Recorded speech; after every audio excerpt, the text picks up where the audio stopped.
Can you hear me? We We're got you, good? coach. Yep. Oh, let me turn this up here. I can't hear her. There we go. Test, test. Just make sure you can hear us. Yep, I got you now. Cool. All right. I don't really have anything injury-wise for you. I think we came out in pretty good shape there. So, as far as the game goes, I thought all three phases did a nice job of contributing and in their own way. So, it was a good team win for us. Again, I appreciate the opportunity always that we have to play at GH Field at Arrowhead Stadium, and the fans and how they go about welcoming in the opponent. So again, my hat goes off to them. And then there were a lot of individual things. I mean, we can go through, but I just thought overall, I thought the coordinators, all three coordinators had a good plan going into this thing. I offensively, I mentioned how Nags utilized number one coming back, Xavier getting him back in the mix of things. I thought was impressive. The run game part of it, being able to get that established early, I thought was important against this crew. The offensive defensive lines, I thought most important was getting them started, and they were able to do that. I thought Spags on the defensive side had a nice plan there, again against a very explosive offense, and that was relatively healthy. The defense was banged up just a little bit, but the the offense was pretty much intact, and coming out and being able to be strong against that group is always a plus.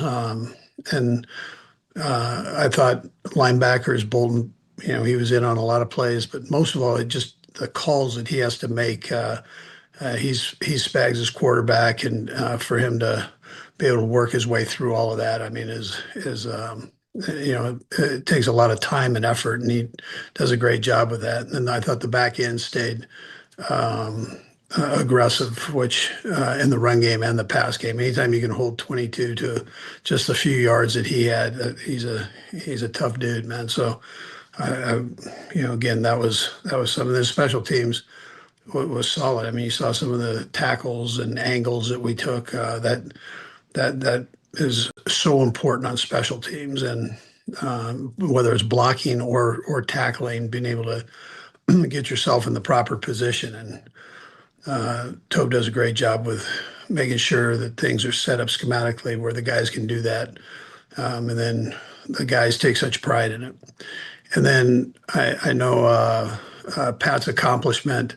My hat goes off to him for all that he's done in his short career here. We're still young at 30, and he's done a real nice job of setting all these records that he's done. Most of all, I love the way he brings the team into it, and that's a good thing. And he and Kels are kind of creeping up on being the old guys there. So Kels definitely is the older guy, and for him to come out and have a good day, I thought was good. Anyways, with that, and Chris, let me go back one more thing. Chris Jones, loses his aunt and goes down to the funeral, flies down, flies back on Sunday, and then jumps in and plays a heck of a game. I mean, the guy, he's something special, and that's I really respect him for all that he does for the team, but also taking care of his family at this time is very important too to him. So with that, time's yours. Let's start with Sam McDowell. Hey, Andy, wanted to ask you just about the offensive line. It seemed like there was better pockets for Patrick yesterday. What do you think overall of how that group was? Yeah, I thought they did a good job there. Andy had a good plan for this crew. I thought the young left side there, I thought stayed strong, and and then the right side I thought worked well together. I thought Creed probably had his best game. He's had he's been pretty solid all along, but this game here, I thought he really played special. And then also George Karlaftis. I know that the first couple of weeks probably weren't what he wanted, but just what have you seen from him over the last couple of weeks? Yeah, George gets a ton of snaps. He plays almost the whole game, every week, and very seldom comes out. And again, he brings that aggressive heartbeat, and even though he might not get home, he's always around, and he just keeps getting better. I mean, that's he's got a little bit of that die-hard battery deal in him, so he keeps on going. Let's go next to Nate Taylor. Hello, Andy. Two guys from a rookie standpoint that you guys have been playing more, and I'm just interested to see what your sort of level of excitement is about Noel Williams and Brashard Smith and where you might see their progress going throughout the course of the season. Yeah, so both of them have got a little bit more time in this last couple weeks. I know offensively, Nags is just trying to increase Smith's reps, every week and putting him in positions where he can do some things. So, and he seems to be handling it good. And then Williams, likewise, Spags has put him in and a little bit bigger role every week. And he seems to be stepping up. I know he had a couple nice physical plays in there, against some pretty good receivers. So that I liked what I saw there. We'll go next to Sarin. Go ahead, Sarin. A couple questions for you, Coach. First of Sure. all, on the fourth downs, is that kind of a pre-programmed, like I know you guys go through all the different scenarios during the course of the week. How much of that is like, okay, these are the scenarios, this down and distance, this part of the field versus just your own personal feel for the game when they come up? Yeah. So we try to stay aggressive in that area, which that's why you're asking this question, and try to be relatively smart with Seren the best we can. So judgment obviously is a part of that, and I Nags spends a ton of time on that with Andy Heck. They go over and crank that stuff out. And Tom Melvin's involved with that too. So they and Corey. So they get in there and they kind of grind on what they see there, and then the pass game and the run game. And we've been able to do both and be successful on both, which has helped. And then it's just a matter of where we're at, the situation of the game. You've got to take that into consideration when you're doing it. But we've tried to stay aggressive. Pat's got a good feel on that too. When he's out there, we've got a lot of trust in him. Some of these things we're doing, he's got options on, and he's got to be spot on when we're doing them. Kingsley, I know you kind of addressed the offensive line as a whole, but just specifically, according to some of the grades, it looks like he maybe had his best game. What did you see specifically from him? Yeah, he was very aggressive in the game. I thought the run game, he really that third quarter, and second quarter, he was he was really on fire there. So that was a good thing. And then the pass game, he was again solid there. I probably agree with that. Whoever's grading that, but yeah. And then last, 66% was the snap count for Travis Kelce. I know sometimes guys are gassed and they just kind of walk over to the sideline and kind of take themselves out. But do you have kind of a sweet spot on where you think, how often he should be in there now in his career? Yeah. So that's probably a good area. I thought he really played well. And in both the run and the pass game, I thought he looked strong all the way through. He's in great shape right now, Saran. That's the important part. He came back and he'd really trained hard and aggressive for this thing. So, and he's such a big part of it. Just not only his effort, but just the mentality that he comes in these games with. He's all in all the time. And then it's my responsibility. He gets mad at me, but it's my responsibility to make sure that we don't get too many reps in there, that we give him at least a blow here and there. He'd play every play if he had his choice. Let's go next to Pete Sweeney. Thanks, Sid. I'll just have a second if you don't mind. Coach, pretty successful in the red zone in this game. I guess what did you see in that regard that maybe led to some of that?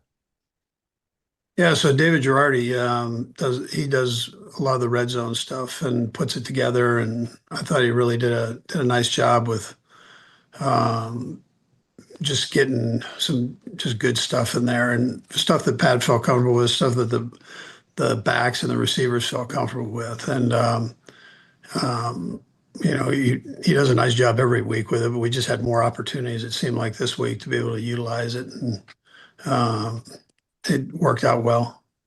And then in the past 2 weeks, it seems like the run game has kind of come on in the second half. Any rhyme or reason that you see for that? Maybe the slower start in the first half, and then is it just a matter of a rhythm, or is it anything more than that? Yeah, listen, you gotta.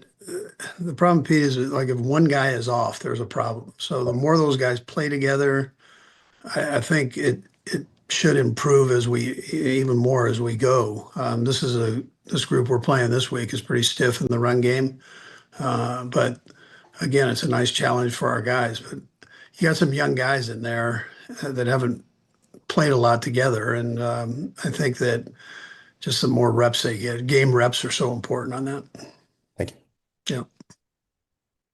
Yeah. Let's go next to Jesse. Go ahead, Jesse. Hey, Andy. Just Every team's different. Every season's different. I just wondered through 4 weeks, about a fourth way through, big picture, what you've learned about this team. Yeah, they'll fight you. I mean, maybe it's not all pretty, but they're going to keep fighting. And when you fight and study and practice hard and do all those things, you're going to make progress. And I've seen that from them. They haven't really flinched on some of the negative things that have gone on or negative plays. They just get back on the horse and go. Go next to Matt Derrick. Hey, Coach, one housekeeping question first. This week, Nazeeh Johnson and Jake Breeningsteel would be eligible to be designated to return or at least start to practice windows. Where do those two guys stand? Yeah, they're doing good. Matt, I haven't hit Veach on all this and or Rick or the docs on it. So, but I know they're doing well in their rehab up to as they've been working here. I mean, I get those updates and they seem to be doing good. I don't know the move that we'll make there or if we make a move. And, now you've had a chance to see it in action with Gardner Minshew being a part of that quarterback group. What's he added to the quarterback room, and what's the dynamic between him and Patrick, especially Gardner as a sounding board for Patrick?